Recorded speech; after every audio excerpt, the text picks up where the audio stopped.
Hi hello ಎಲ್ಲರಿಗೂ ನಮಸ್ಕಾರ. ನಾನು ನಿಮ್ಮ ಕಾವ್ಯ. ವೆಲ್ಕಮ್ ಟು ಅಭಿವ್ಯಕ್ತಿ ಕಥಾಲೋಕ. ಮರಳಿ ಬರುವೆಯ ಕಥೆಯ 8ನೇ ಅಧ್ಯಾಯವನ್ನು ಶುರು ಮಾಡೋಣ. ಕೃತಿ, ನಾನು ಸ್ನಾನ ಮಾಡಿ ಬರ್ತೀನಿ, ನೀನು ತಿಂಡಿ ಆಗಿದ್ದರೆ ಬಾಕ್ಸ್ಗೆ ತೆಗೆದುಕೊಂಡು ಬಂದುಬಿಡು ಎಂದು ಹೇಳಿದ ಪ್ರಿಯಾ ವಾಶ್ರೂಮ್ ಒಳಗೆ ಹೋದರೆ ಹೊಸ ಪುಸ್ತಕಗಳನ್ನು ಬ್ಯಾಗಿನೊಳಗೆ ಹಾಕಿಕೊಂಡ ಕೃತಿ ಅಂದಿನ ಟೈಮ್ ಟೇಬಲ್ ನೋಡಿಕೊಂಡು ಕೂತಿದ್ದವಳು ತಿಂಡಿಯ ಸಮಯವಾಗುತ್ತಿದ್ದ ಹಾಗೆ 2 ಬಾಕ್ಸ್ಗೆ ಹಾಕಿಕೊಂಡು ನಂತರ ಒಂದು ತಟ್ಟೆಯಲ್ಲಿ ಆ ದಿನದ ಬಿಸಿಬೇಳೆಭಾತ್ ಹಾಕಿಕೊಂಡು ಬಂದಿದ್ದಳು. ಹೋ, ಇವತ್ತು ಬಿಸಿಬೇಳೆಭಾತಾ ಎನ್ನುತ್ತಾ ಸ್ನಾನ ಮುಗಿಸಿ ಟವೆಲ್ ಸುತ್ತಿಕೊಂಡು ಬಂದಿದ್ದ ಪ್ರಿಯಾ ಹಾಗೆಯೇ ತಿನ್ನಲು ಅವಳ ತಲೆ ಮೇಲೆ ಹೊಡೆದ ಕೃತಿ ಸ್ನಾನಕ್ಕೆ ಹೋಗಿದ್ದಳು. ಅವಳು ಸ್ನಾನ ಮುಗಿಸಿ ಬರುವಷ್ಟರಲ್ಲಿ ರೆಡಿಯಾಗಿದ್ದ ಪ್ರಿಯಾ ತಿಂಡಿ ಸಹ ಮುಗಿಸಿದ್ದಳು. ಇದು ನಿನಗೆ ಅಂತ ಹಾಕಿಸ್ಕೊಂಡು ಬಂದಿರೋದು, ಬೇಗ ಬೇಗ ತಿನ್ನು, ನಡ್ಕೊಂಡು ಕಾಲೇಜ್ಗೆ ಹೋಗಬೇಕಲ್ವಾ, ಲೇಟ್ ಆಗಬಹುದು ಎಂದು ಕನ್ನಡಿಯ ಮುಂದೆ ನಿಂತಿದ್ದ ಗೆಳತಿಗೆ ಹೇಳಿದಾಗ ಎಂದಿನಂತೆ ಮುಖಕ್ಕೆ ಯಾವುದೇ ಮೇಕಪ್ ಮಾಡದ ಕೃತಿ ಸನ್ಸ್ಕ್ರೀನ್ ಹಚ್ಚಿಕೊಂಡು ಹಣೆಯ ಮೇಲೊಂದು ಬೊಟ್ಟು ಇಟ್ಟುಕೊಂಡವಳು ತಿಂಡಿ ತಿಂದು ಮುಗಿಸಿ ಗೆಳತಿಯೊಂದಿಗೆ ಕಾಲೇಜಿನ ಕಡೆ ಹೊರಟಳು. ಕೃತಿ, ಈಗಲೇ ಹೇಳ್ತಾ ಇದ್ದೀನಿ, ಕಾಲೇಜಲ್ಲೇನೋ ಕಿರಿಕ್ ಮಾಡ್ಕೊಳ್ಬೇಡ, ನೆನ್ನೆ ಆಗಿದ್ದೆ ಸಾಕು, ಸುಮ್ಮನೆ ನಮ್ಮ ಪಾಡಿಗೆ ನಾವಿರೋಣ ಎಂದು ಕಾಲೇಜು ಹತ್ತಿರ ಬರುತ್ತಿದ್ದ ಹಾಗೆ ಪ್ರಿಯಾ ಗಂಭೀರವಾಗಿ ಹೇಳಿದಳು. ನಾನು ಯಾವತ್ತೂ ನಾನೇ ಹೋಗಿ ಕಿರಿಕ್ ಮಾಡ್ಕೊಂಡಿಲ್ಲ. ನನ್ನ ಕಣ್ಮುಂದೆ ಯಾವುದಾದ್ರೂ ಅನ್ಯಾಯ ನಡೆದರೆ ಅದು ಯಾಕೆ ಏನು ಅಂತ ಪ್ರಶ್ನೆ ಮಾಡ್ತೀನಿ. ಅದು ಪ್ರತಿಯೊಬ್ಬ ಮನುಷ್ಯನಿಗಿರುವ ಹಕ್ಕು. ನೀನೇನು ಯೋಚನೆ ಮಾಡಬೇಡ, ನನ್ನಿಂದ ನಿನಗೆ ಯಾವುದೇ ತೊಂದರೆ ಆಗಲ್ಲ ಎಂದು ಆಶ್ವಾಸನೆ ಕೊಟ್ಟ ಕೃತಿ ಕ್ಲಾಸ್ ರೂಮಿಗೆ ಹೋಗಿ ಕುಳಿತಿದ್ದಳು. 2 ಕ್ಲಾಸಸ್ ಕಂಟಿನ್ಯೂ ಆಗಿ ಮುಗಿಯುತ್ತಿದ್ದ ಹಾಗೆ 1 ಅವರ್ ಬ್ರೇಕ್ ಇತ್ತು. ಬಾ, ಕ್ಯಾಂಟೀನ್ಗೆ ಹೋಗೋಣ, 1 ಅವರ್ ಬ್ರೇಕ್ ಇದೆಯಲ್ಲ ಎಂದು ಕೃತಿಯನ್ನು ಬಲವಂತ ಮಾಡಿದ ಪ್ರಿಯಾ ಕರೆದುಕೊಂಡು ಹೋದಳು. ಕ್ಯಾಂಟೀನ್ ಖಾಲಿ ಖಾಲಿ ಇರುವುದನ್ನು ಕಂಡು ಅಲ್ಲಿನ ತಿಂಡಿ ಚೆನ್ನಾಗಿಲ್ಲವೇನೋ ಎಂದು ಊಹಿಸಿಕೊಂಡ ಗೆಳತಿಯರು ಮುಖ ನೋಡಿಕೊಂಡರೆ ಕ್ಯಾಂಟೀನಿಂದ ಸ್ಪೋರ್ಟ್ಸ್ ಗ್ರೌಂಡ್ಗೆ ಸ್ನ್ಯಾಕ್ಸ್ಗಳು ತಿಂಡಿಗಳು ಸರ್ವ್ ಆಗುತ್ತಿದ್ದುದನ್ನು ಗಮನಿಸಿದ ಪ್ರಿಯಾ ವೆಯ್ಟರ್ನ ಕೇಳಿದಾಗ ಎಲ್ಲರೂ ವಾಲಿಬಾಲ್ ಮ್ಯಾಚ್ ನೋಡುತ್ತಿದ್ದಾರೆ ಎಂದು ತಿಳಿದು ಉತ್ಸಾಹಗೊಂಡ ಪ್ರಿಯಾ ಕೃತಿಯ ಕೈ ಹಿಡಿದು ಕರೆದುಕೊಂಡು ಹೋದಳು. ಯಪ್ಪ, ವಾಲಿಬಾಲ್ಗೆ ಎಷ್ಟು ಫ್ಯಾನ್ಸ್ ಇದ್ದಾರೆ ಇಲ್ಲಿ. ನಾವು ಸ್ಕೂಲ್ ಟೈಮಲ್ಲಿ ಆಡ್ತಿರ್ಬೇಕಾದ್ರೆ ಒಂದು 4-5 ಜನ ಅಷ್ಟೇ ಕೂರ್ತಾ ಇದ್ರು. ಇಲ್ಲಿ ನೋಡು, ಕಾಲೇಜಿನ ಮ್ಯಾಚ್ಗೇನೆ ಎಷ್ಟು ಜನ ಕೂತಿದ್ದಾರೆ, ಕಾಲಿಡೋಕೆ ಜಾಗ ಇಲ್ಲ ಎಂದು ಹೇಳಿದ ಪ್ರಿಯಾ ತನ್ನ ಪಕ್ಕದಲ್ಲಿದ್ದ ಚೇರ್ ಮೇಲೆ ಹತ್ತಿ ನಿಂತರೆ ಹಣೆ ನೀವಿಕೊಂಡ ಕೃತಿ ಬಿಸಿಲು ಬೀಳುತ್ತಿದ್ದ ಕಾರಣ ಮರದತ್ತ ಹೋದಳು. ಕೃತಿ, ವಾಲಿಬಾಲ್ ಮ್ಯಾಚ್ ನೋಡಲ್ವಾ, ನಿನ್ನ ಫೇವ್ರೆಟ್ ಗೇಮ್ ಎಂದು ಕೇಳಿದಾಗ ಇಲ್ಲ, ಬಿಸಿಲು ಎನ್ನುವಂತೆ ಸನ್ನೆ ಮಾಡಿದವಳು ಮರದ ಕೆಳಗೆ ನಿಂತಿದ್ದಳು. ವಾವ್, ಈ ಫ್ಲವರ್ ಎಷ್ಟು ಚೆನ್ನಾಗಿದೆ ಎಂದು ತನ್ನ ಮುಂದಿದ್ದ ಡೇರೆ ಹೂಗಳನ್ನು ನೋಡಿ ಖುಷಿಯಾದ ಕೃತಿ ಅದನ್ನೆಲ್ಲ ಮುಟ್ಟಿ ನೋಡುತ್ತಿದ್ದರೆ ಕಿವಿ ಕಿತ್ತು ಹೋಗುವ ಹಾಗೆ ಜೋರಾದ ಕೇಕೆಗಳು ಕೇಳಿಬರುತ್ತಿದ್ದವು. ಆಶ್ಚರ್ಯದಲ್ಲಿಯೇ ತಲೆ ಎತ್ತಿ ನೋಡಿದರೆ ಸ್ಪೋರ್ಟ್ಸ್ ಡ್ರೆಸ್ನಲ್ಲಿದ್ದ ಅಭಿರಾಮ್ ವಸಿಷ್ಠನನ್ನು ಅವನ ಗೆಳೆಯರೆಲ್ಲ ಎತ್ತಿಕೊಂಡು ಕೂಗುತ್ತಿದ್ದರು. ಈ ಈಡಿಯಟ್ನ ಏನು ಎಲ್ಲರೂ ಮೆರೆಸ್ತಿದ್ದಾರೆ, ಇವನೇನೋ ಮ್ಯಾಚ್ಗೂ ಗೆದ್ದು ಕೊಟ್ಟಿದ್ದಾನಾ? ಇದ್ರೂ ಇರಬಹುದು, ಗೆದ್ದಿದ್ರೂ ಅದು ಮೋಸದಲ್ಲೇ ಗೆದ್ದಿರ್ತಾನೆ ಎಂದು ಹೇಳಿಕೊಂಡ ಕೃತಿ ಎಲ್ಲರೂ ಅವನನ್ನು ಮುತ್ತಿಕೊಳ್ಳುತ್ತಿರುವುದನ್ನು ಕಂಡು ಸುಮ್ಮನೆ ಕೈಕಟ್ಟಿ ನಿಂತು ನೋಡುತ್ತಿದ್ದಳು. ವಾವ್ ವಸಿಷ್ಠ, ತುಂಬ ಚೆನ್ನಾಗಿ ಆಟ ಆಡಿದೆ. ಪ್ರತಿ ಬಾರಿಯಂತೆ ಈ ಬಾರಿಯೂ ನೀನು ರಾಷ್ಟ್ರಮಟ್ಟಕ್ಕೆ ನಮ್ಮ ಕಾಲೇಜನ್ನು ತೆಗೆದುಕೊಂಡು ಹೋಗುತ್ತೀಯಾ, ಆಲ್ ದಿ ಬೆಸ್ಟ್ ಎಂದು ಅವನ ಸುತ್ತಮುತ್ತವಿದ್ದ ಸ್ಟೂಡೆಂಟ್ಸ್ಗಳೆಲ್ಲ ವಿಶ್ ಮಾಡುತ್ತಿದ್ದರೆ ಎಲ್ಲರ ಅಭಿನಂದನೆಗಳ ಸುರಿಮಳೆಯನ್ನು ಸ್ವೀಕರಿಸಿದ ಅಭಿರಾಮ್ ವಸಿಷ್ಠ ಅವರಿಂದ ದೂರ ಬಂದವನು ಗೆಳೆಯ ತಂದುಕೊಟ್ಟ ನೀರಿನ ಬಾಟಲ್ನ ಪಡೆದು ಗಟಗಟನೆ ಕುಡಿದು ಉಳಿದ ನೀರನ್ನು ತಲೆ ಮೇಲಿಂದ ಸುರಿದುಕೊಂಡಿದ್ದ. ಅಭಿ, ಎನರ್ಜಿ ಡ್ರಿಂಕ್ಸ್, ನಾವೆಲ್ಲ ಸ್ಪೋರ್ಟ್ಸ್ ರೂಮ್ನಲ್ಲಿರ್ತೀವಿ ಎಂದು ಕೂಗಿ ಹೇಳಿದ ಗೆಳೆಯರು ಅವನತ್ತ ಎನರ್ಜಿ ಡ್ರಿಂಕ್ಸ್ ಬಾಟಲ್ನ ಎಸೆದಾಗ ಕ್ಯಾಚ್ ಹಿಡಿದುಕೊಂಡವನು ತಲೆಯನ್ನು ಒಮ್ಮೆ ಒದರಿ ಪಕ್ಕದಲ್ಲಿದ್ದ ಕಲ್ಲು ಬೆಂಚಿನ ಮೇಲೆ ಕುಳಿತುಕೊಂಡರೆ ಅದೇ ಕಲ್ಲಿನ ಬೆಂಚಿನ ಮೇಲೆ ಕೂತಿದ್ದ ಕೃತಿ ಅವನತ್ತ ಕೋಪದಲ್ಲಿ ದಿಟ್ಟಿಸಿ ನೋಡಿದಳು. ಓ ಸೋಡಾ, ಏನು ನೀನಿಲ್ಲಿ ಮ್ಯಾಚ್ ನೋಡಕ್ಕೆ ಬಂದಿದ್ಯಾ ಎಂದು ಹುಬ್ಬು ಕುಣಿಸುತ್ತಾ ಕೇಳಿದ. ಮೈಂಡ್ ಯುವರ್ ವರ್ಡ್ಸ್, ಅದೇನದು ಸೋಡಾ ಅನ್ನೋದು ಎಂದು ತನ್ನ ಕನ್ನಡಕವನ್ನು ಮೂಗಿಗೇರಿಸಿಕೊಂಡ ಕೃತಿ ತನ್ನ ಕೆನ್ನೆಯ ಮೇಲೆ ಬಿದ್ದಿದ್ದ ಹನಿ ಹನಿ ನೀರನ್ನು ಒರೆಸಿಕೊಂಡು ಅವನಿಂದ ಸ್ವಲ್ಪ ದೂರ ಕುಳಿತುಕೊಂಡರೆ, ಪಟ್ಟನೆ ಅವಳ ಪಕ್ಕದಲ್ಲಿ ಕುಳಿತುಕೊಂಡವ ಎನರ್ಜಿ ಡ್ರಿಂಕ್ಸ್ ಕುಡಿಯುತ್ತಾ ಅವಳನ್ನು ನೋಡುವನು. ನಿನ್ನ ಹೆಸರೇನು ಅನ್ನೋದು ನೆನಪಿಲ್ಲ. ಈ ಕನ್ನಡಕ ನಿನ್ನ ಮುಖಕ್ಕೆ ತುಂಬ ಪರ್ಫೆಕ್ಟಾಗಿ ಮ್ಯಾಚ್ ಆಗ್ತಿದೆ, ಅದಕ್ಕೆ ಸೋಡಾ ಅಂತ ಕರಿತಿದ್ದೀನಿ. ಮತ್ತೆ ನನ್ನ ಮ್ಯಾಚ್ ನೋಡಿದ್ಯಾ? ಹೇಗಿತ್ತು ನನ್ನ ಮ್ಯಾಚ್ ಎಂದು ತನ್ನ ಬೈಸಪ್ಸ್ ತೋರಿಸುತ್ತಾ ಅವಳ ಮುಂದೆ ಶೋಹಪ್ ನೀಡಿದರೆ, ಇಗ್ನೋರ್ ಮಾಡಿದ ಕೃತಿ ಅಲ್ಲಿಂದ ಎದ್ದು ಹೋಗಲು ತಕ್ಷಣ ಅವಳ ಕೈ ಹಿಡಿದ ವಸಿಷ್ಠ ಎದ್ದು ನಿಂತವನು ಅವಳ ಅತಿ ಸನಿಹಕ್ಕೆ ಹೋಗಿ ನಿಂತರೆ ಹೆದರದ ಕೃತಿ ಧೈರ್ಯವಾಗಿ ಅವನ ಕಣ್ಣಲ್ಲಿ ಕಣ್ಣಿಟ್ಟು ನೋಡಿದಳು. ಗಾಂಚಾಲಿ ರಾಣಿ, ನಿನಗೆ ಕೊಬ್ಬು ಹೆಚ್ಚೇ ಇದೆ ನೋಡು. ಸ್ವಲ್ಪ ಕೂಡ ಹೆದರ್ತಿಲ್ಲ. ಭಯ ಆಗ್ತಾ ಇಲ್ವಾ ನಿಂಗೆ ನಿಜವಾಗ್ಲೂ ಎಂದು ತನ್ನ ಮೂಗಿಗೆ ಸೋಕುತ್ತಿದ್ದ ಅವಳ ಮೂಗನ್ನು ನೋಡುತ್ತಾ ಹೇಳುವನು. ಗಾಂಚಲಿ ರಾಣಿ, ಸೋಡಾ ಈ ರೀತಿಯೆಲ್ಲ ಕರೆದ್ರೆ ಚೆನ್ನಾಗಿರಲ್ಲ. ಮಿಸ್ಟರ್ ಹಿಟ್ಲರ್, ವಿಲ್ಲನ್, ನಾನು ಯಾಕೆ ಹೆದರಬೇಕು? ನಾನೇನು ತಪ್ಪು ಮಾಡಿಲ್ಲ. ಅಂಡ್ ನೀನು ಈ ರೀತಿ ನನ್ನನ್ನು ನೋಡಬೇಡ. ಐ ಹೇಟ್ ಯು ಎಂದು ಹೇಳಿ ದೂರ ಸರಿದ ಕೃತಿಯನ್ನು ಬರಸೆಳೆದ ಅಭಿರಾಮ್ ವಸಿಷ್ಠ ವ್ಯಂಗ್ಯ ನಗು ನಕ್ಕನು. ಹಿಟ್ಲರ್, ವಿಲನ್, ನೀನು ಕೂಡ ಚೆನ್ನಾಗಿ ಹೆಸರಿಡ್ತೀಯ. ಸೋಡಾ ಅಲ್ಲ ನಾನು. ಹಿಟ್ಲರ್, ವಿಲನ್, ನೀನು ಕೂಡ ಚೆನ್ನಾಗಿ ಹೆಸರಿಡ್ತೀಯ ಸೋಡಾ. ಅಲ್ಲ, ನಾನು ಐ ಲವ್ ಯು ಹೇಳೇ ಇಲ್ಲ. ಅಷ್ಟು ಬೇಗ ಐ ಹೇಟ್ ಯು ಹೇಳ್ತಿದ್ಯಾ? ನಿಂಗೆ ಐ ಲವ್ ಯು ಹೇಳ್ತೀನಿ ಅಂತ ಅಷ್ಟೊಂದು ಆಸೆನಾ ಎಂದು ಅವಳನ್ನು ದಿಟ್ಟಿಸಿ ನೋಡಿದರೆ, ಕೃತಿ ಮೆಲ್ಲಗೆ ತನ್ನ ಕಾಲನ್ನು ಎತ್ತಿ ಅವನ ಮಂಡಿ ಮೇಲೆ ಸರಿಯಾಗಿ ಹೊಡೆದವಳು ತನ್ನ ಬ್ಯಾಗನ್ನು ಬಿಗಿಯಾಗಿ ಹಿಡಿದು ಓಡು ನಡಿಗೆಯಲ್ಲಿ ಅಲ್ಲಿಂದ ಹೋದರೆ, ತನ್ನ ಕಾಲಿಗೆ ಹೊಡೆದು ಹೋದ ಸೋಡಾಳನ್ನು ನೋಡಿ ನಗುವ ಅಭಿರಾಮ್ ವಸಿಷ್ಠ ತನ್ನನ್ನು ಆಘಾತದಲ್ಲಿ ನೋಡುತ್ತಿದ್ದ ಪ್ರಿಯಾಳ ಬಾಯಿ ಮುಚ್ಚಿ ಗ್ರೌಂಡ್ ಕಡೆ ಹೋದನು. ಕೃತಿ, ನಿಲ್ಲು. ನಿನ್ನ ಮತ್ತೆ ಅಭಿರಾಮ್ ವಸಿಷ್ಠನ ಮಧ್ಯೆ ಏನು ನಡೀತಾ ಇದೆ ಎಂದು ಕೂಗುತ್ತಾ ಗೆಳತಿಯ ಹಿಂದೆ ಬಂದ ಪ್ರಿಯಾ ಗೆಳತಿಯ ಕೈ ಹಿಡಿದು ನಿಲ್ಲಿಸಿದರೆ, ಅವಳತ್ತ ಕೋಪದಲ್ಲಿ ನೋಡಿದ ಕೃತಿ ಕೈ ಕಟ್ಟಿ ನಿಂತು, ವಾಟ್ ಯು ಮೀನ್? ಏನು ನಿನ್ನ ಮಾತಿನ ಅರ್ಥ? ನನ್ನ ಮತ್ತೆ ಅವನ ಮಧ್ಯೆ ಏನು ನಡೀತಾ ಇದೆ ಅಂದರೆ ಎಂದು ಕಣ್ಣು ಸಂಕುಚಿಸಿ ಕೇಳಿದಳು. ನಾನು ಪ್ರಶ್ನೆ ಕೇಳಿದರೆ ಅದನ್ನೇ ಹಿಂತಿರುಗಿ ನನಗೆ ಕೇಳ್ತಾ ಇದ್ಯಲ್ಲ. ನಿನ್ನೆ ನಿಮ್ಮಿಬ್ಬರ ಮಧ್ಯೆ ಕಿಸ್ಸಿಂಗ್ ಸೀನ್ ನಡೆದಿದೆ. ಇವತ್ತು ಒಟ್ಟಿಗೆ ಕೂತ್ಕೊಂಡು ಮಾತಾಡ್ತಾ ಇದ್ದೀರಾ. ಅದೂ ಅಲ್ಲದೆ ಗಾಳಿಗೂ ಕೂಡ ನಿಮ್ಮಿಬ್ಬರ ನಡುವೆ ಜಾಗ ಇಲ್ಲದಂತೆ ಹತ್ತಿರವಿದ್ರಿ. ಒಂದೇ ದಿನಕ್ಕೆ ಇದೆಲ್ಲ ಹೇಗೆ ಸಾಧ್ಯ ಎಂದು ಹುಬ್ಬು ಕುಣಿಸಿ ಕೇಳಿದಳು ಪ್ರಿಯಾ. ಸ್ಟಾಪ್ ಇಟ್ ಯಾರ್. ಕಥೆ ಕಾದಂಬರಿ ಓದ್ಬಿಟ್ಟು ಇಮ್ಯಾಜಿನೇಷನ್ ವರ್ಲ್ಡಲ್ಲೇ ಇರು ನೀನು. ಆ ಈಡಿಯಟ್ ನನ್ನ ಜೊತೆ ಮಿಸ್ಬಿಹೇವ್ ಮಾಡೋಕ್ಕೆ ಬಂದ. ಅದಕ್ಕೆ ಅವನ ಕಾಲಿಗೊದ್ದು ಬಂದಿದ್ದೀನಿ ಅಷ್ಟೇ. ಸಾಕಾ ಇಲ್ಲ ಇನ್ನೂ ಡೀಟೇಲ್ ಆಗಿ ಬೇಕಾ? ಗಾಳಿಗೂ ಜಾಗವಿಲ್ಲದಂತೆ ನಿಂತಿದ್ವಿ ಅಂದರೆ ಏನೀಗ?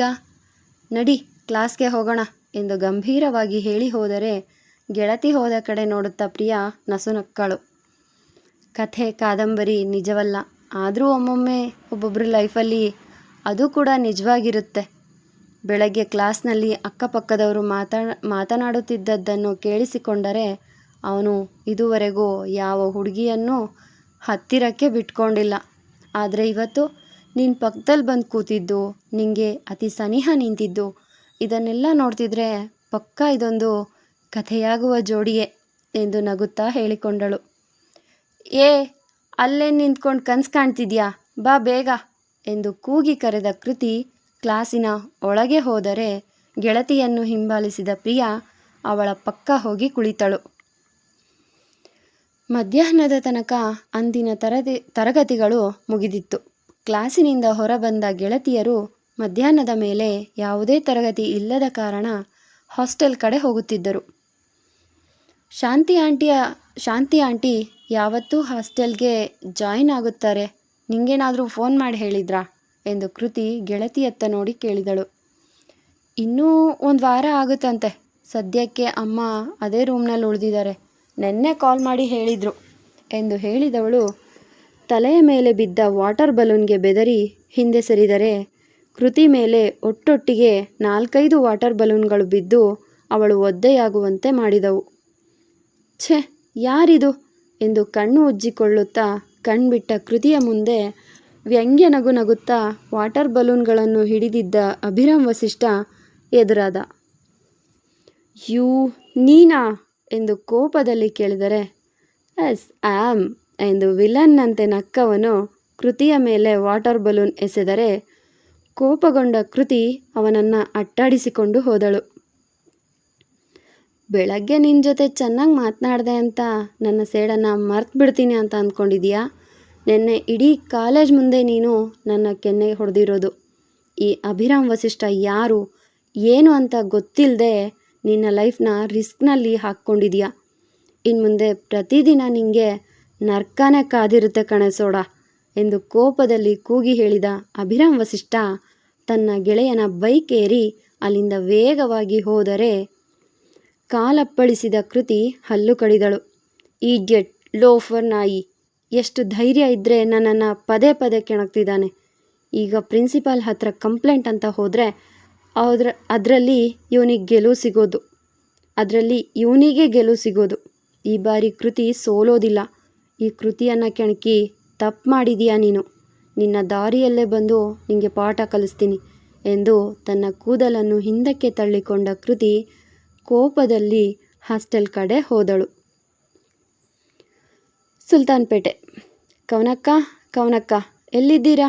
ಬಂಗಾರಿ ಮಾತಾ ನಿಮ್ಮನ್ನು ಕರೀತಿದ್ದಾರೆ ಎಂದು ಕೂಗುತ್ತಾ ಬರುವ ಹುಡುಗಿ ಶ್ವೇತವರ್ಣದ ಪುಟ್ಟ ಬಂಗಲೆಯ ಒಳಗಿನಿಂದ ಹಾಡಿನ ಶಬ್ದ ಕೇಳಿಸಿದಾಗ ಒಳಗೋಡಿದಳು.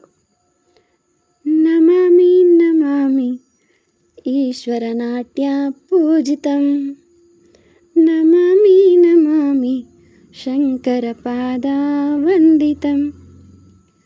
ಗೆಜ್ಜೆಗಳ ನಾದ ತೋಂತನಂ, ಪಾದಗಳ ಕುಣಿತ ಧೀಂತನಂ. ಸಂಗೀತ ಸಾಹಿತ್ಯ ಆನಂದ ಆಲಾಪವೇ ತನಧಿರನ ಧಿರನ ತನಧೀಂ. ರಾಗ ತಾಳ ನಾಟ್ಯಂ ನಟರಾಜ ಸುಂದರಂ. ನಾದ ವೇದ ಕಾವ್ಯಂ ನಟರಾಜ ಸುಂದರಂ. ರಾಗ ತಾಳ ನಾಟ್ಯಂ ನಟರಾಜ ಸುಂದರಂ. ನಾದ ವೇದ ಕಾವ್ಯಂ ನಟರಾಜ ಸುಂದರಂ. ಮಹಡಿಯ ಮೇಲೆ ಮಕ್ಕಳಿಗೆ ನೃತ್ಯಾಭ್ಯಾಸ ಮಾಡಿಸುತ್ತಿದ್ದ ಕವನ ಚೆಲುವಿಯ ಕೂಗಿಗೆ ನೃತ್ಯ ನಿಲ್ಲಿಸಿ ಹಿಂದೆ ತಿರುಗಿ ನೋಡಿದರು. ವಯಸ್ಸು 39 ಆಗಿದೆ ಅಂದರೆ ಯಾರು ಕೂಡ ನಂಬಲ್ಲ. ನಿಮ್ಮ ಬಳುಕುವ ಬಳ್ಳಿಯಂಥ ನಡುವನ್ನು ನೋಡುತ್ತಿದ್ದರೆ ಹೆಣ್ಣಾಗಿ ನಮಗೆ ನಿಮ್ಮ ಮೇಲೆ ಆಸೆಯಾಗುತ್ತೆ ಎಂದು ಆಕೆ ತಬ್ಬಿದಾಗ ನಕ್ಕ ಕವನ ಅವರು ಅವಳಿಂದ ಬಿಡಿಸಿಕೊಂಡು, ಏನು ಚೆಲುವಿ, ಇಷ್ಟು ದೂರದ ತನಕ ಬಂದಿದೀಯಾ? ಮಾತಾ ಹೇಳಿ ಕಳಿಸಿದ್ರಾ ಎಂದು ಕೇಳಿದಳು. ಹೌದು, ನಿಮ್ಮನ್ನು ಕರ್ಕೊಂಡು ಬರೋಕ್ಕೆ ನನ್ನನ್ನು ಕಳಿಸಿರೋದು. ನಡೀರಿ ಹೋಗೋಣ ಎಂದು ಹೇಳಿದಾಗ ಸರಿ ಎಂದು ತಲೆ ಆಡಿಸಿದ ಕವನ ಅವರು ತಾವು ತೊಟ್ಟಿದ್ದ ಭರತನಾಟ್ಯ ವಸ್ತ್ರವನ್ನು ಬಿಚ್ಚಿಟ್ಟು ಒಡವೆಗಳನ್ನೆಲ್ಲ ಪೆಟ್ಟಿಗೆಯಲ್ಲಿ ಬಂಧಿಸಿದ್ದು ಸಾಧಾರಣ ಸೀರೆಯನ್ನು ಉಟ್ಟು ಚೆಲುವಿಯೊಂದಿಗೆ ಬಂಗಾರಮ್ಮನ ಬಂಗಲೆಯತ್ತ ಹೊರಟಳು. ಕವನ ಬಂದಾಗ ಸಣ್ಣ ಪೇಟೆಯಂತಿದ್ದ ಊರು ಈಗ ಬಹುದೊಡ್ಡ ನಗರದಂತಿತ್ತು. ಪ್ರತಿಯೊಂದು ಮನೆಗಳಲ್ಲಿಯೂ ದೇವದಾಸಿಯರು ಸಿಗುತ್ತಿದ್ದರು. ಸಣ್ಣ ಸಣ್ಣ ಗುಡಿಸಲಿನಂತಿದ್ದ ಮನೆಗಳು ಈಗ ಮಹಲ್ ಬಂಗಲೆಗಳಂತಾಗಿದ್ದವು. ಬಂಗಾರಮ್ಮ ತನ್ನ ವ್ಯವಹಾರವನ್ನು ವಿದೇಶದ ತನಕ ವಿಸ್ತರಿಸಿದ್ದಳು. ಅದಕ್ಕೆ ಸಹಾಯ ಮಾಡುತ್ತಿರುವವರು ಪ್ರಖ್ಯಾತ ಉದ್ಯಮಿಯೊಬ್ಬರು ಆಗಿದ್ದರು. ನಮಸ್ತೆ ಮಾತಾ, ಬರೋಕೆ ಹೇಳಿದ್ರಂತೆ ಎಂದು ಕವನ ತಲೆ ತಗ್ಗಿಸಿ ಕೇಳಿದಳು.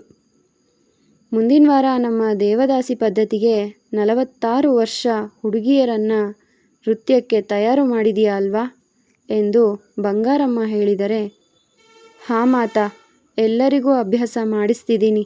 ಚೆನ್ನಾಗಿ ಕಲಿತಿದ್ದಾರೆ ಎಂದು ಮೆಲ್ಲಗೆ ಹೇಳಿದಳು ಕವನ. ಸರಿ, ಹಾಗಾದರೆ ಅಂದು ನಮ್ಮ ದೇವಮ್ಮನ ಮುಂದೆ ದೇವದಾಸಿಯನ್ನು ಮೆರವಣಿಗೆಗೆ ಇಡಬೇಕು.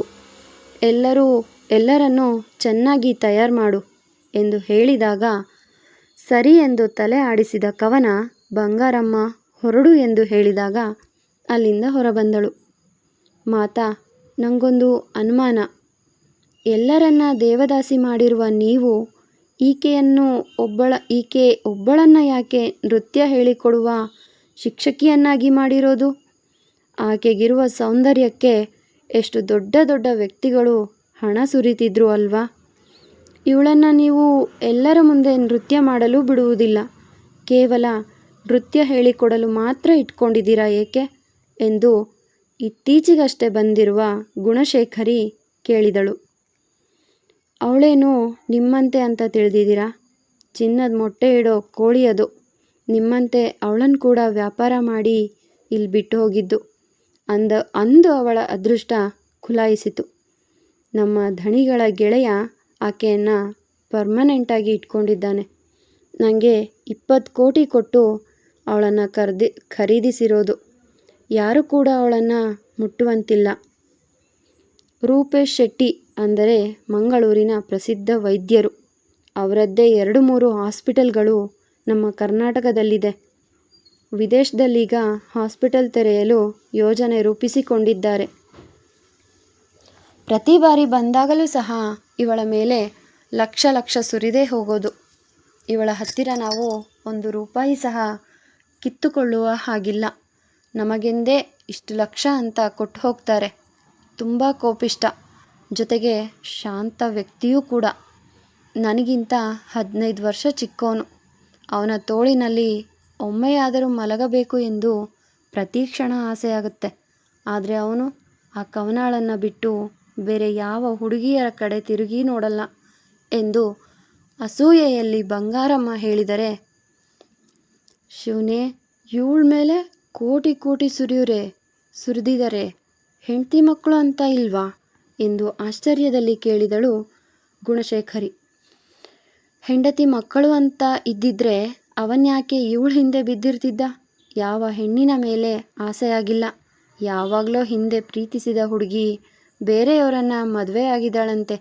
ಅದಕ್ಕೆ ದೇವದಾಸನಾಗಿ ಕುಡಿಯುತ್ತಾ ಇದ್ದವರನ್ನು ಇಲ್ಲಿ ಕರೆತಂದಿದ್ರು. ಆ ದಿನ ಇವಳನ್ನು ನೋಡಿ ಚಪ್ಪರಿಸಿಕೊಂಡು ತಿಂದಿದ್ದ. ಇವತ್ತಿಗೂ ಅವಳನ್ನು ಬಿಟ್ಟು ಬೇರೆ ಯಾರನ್ನೂ ಮೂಸಿಯೂ ನೋಡೋದಿಲ್ಲ. ಒಬ್ಬಂಟಿ ಪ್ರಾಣಿ, ಆದರೆ ಕೋಟಿ ಕುಳ ಧಣಿಗಳ ಸಮವಾಗಿ ದುಡ್ಡು ಮಾಡಿದ್ದಾನೆ ಎಂದಳು ಬಂಗಾರಮ್ಮ. ಓ ಹಾಗೆ ಎಂದು ಹೇಳಿಕೊಂಡ ಗುಣಶೇಖರಿ ಕವನಳಿಗೆ ಸಿಕ್ಕಿರುವ ಅದೃಷ್ಟಕ್ಕೆ ಮೂತಿ ತಿರುವಿದಳು. ತನ್ನ ಮನೆಗೆ ಬಂದ ಕವನ ನೇರವಾಗಿ ಕೋಣೆಯೊಳಗೆ ಹೋಗಿ, ನನ್ನ ಮಗಳು ಕಾಲೇಜಿಗೆ ಸೇರ್ಕೊಂಡಿದ್ದಾಳೆ, ಅಲ್ಲಿ ಹೇಗಿದ್ದಾಳೋ ಏನೋ. ಸೀರೆ ವ್ಯಾಪಾರಿ ಬೇರೆ ಇಲ್ಲಿಗೆ ಬಂದಿಲ್ಲ, ಬಂದಿದ್ದರೆ ಪತ್ರ ಬರೆದು ಕೊಡಬಹುದಿತ್ತು ಎಂದು ಮಗಳನ್ನು ನೆನೆಯುವ ಕವನ ತನ್ನ ಮಗಳ ಪುಟ್ಟ ವಯಸ್ಸಿನ ಫೋಟೋವನ್ನು ಎದೆಯ ಮೇಲಿಟ್ಟುಕೊಂಡು ಕಣ್ಣು ಮುಚ್ಚಿದಳು. ಮುಂದುವರಿಯುವುದು. ನಿಮ್ಮ ಅನಿಸಿಕೆ ಅಭಿಪ್ರಾಯಗಳನ್ನು ಕಮೆಂಟ್ ಮೂಲಕ ತಿಳಿಸಿ. ಧನ್ಯವಾದಗಳು.